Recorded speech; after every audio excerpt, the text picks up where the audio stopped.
Hi, my name is Paige Penrod, and I'm going to share my story with you today.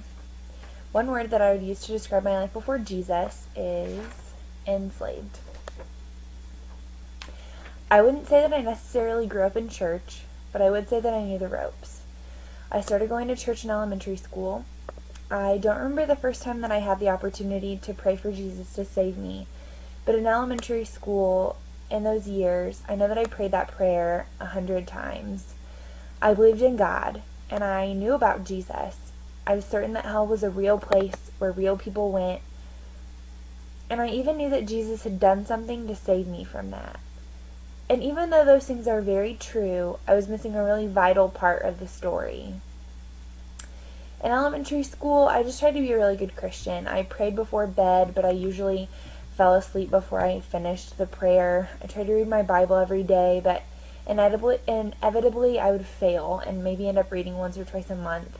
I would talk to my friends about their need for Jesus even, but all the while I was so unsure of my own salvation.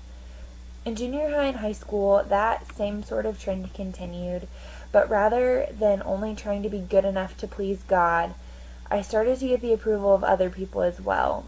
My identity was found in being the good kid. I wanted adults to think I was well behaved. I wanted my friends to think I was awesome. I wanted my teachers to think I was intelligent and really smart. I wanted guys to think I was attractive. I wanted church people to think I was churchy. But in high school, I realized that no matter how many people approved of me and loved me and thought I was amazing, it was never enough.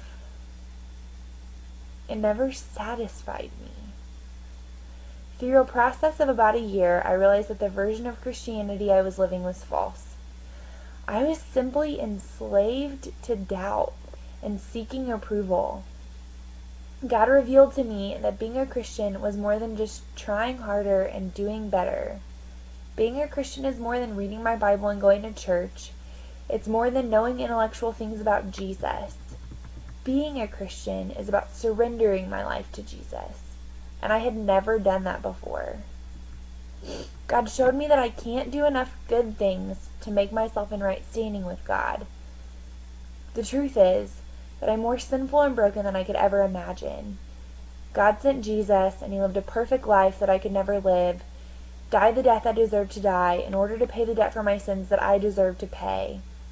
And because he rose from the dead, confirming the payment of my sins, I can know that from the moment that I surrendered my life to Jesus and for the rest of my life, I'm more loved than I can ever fathom.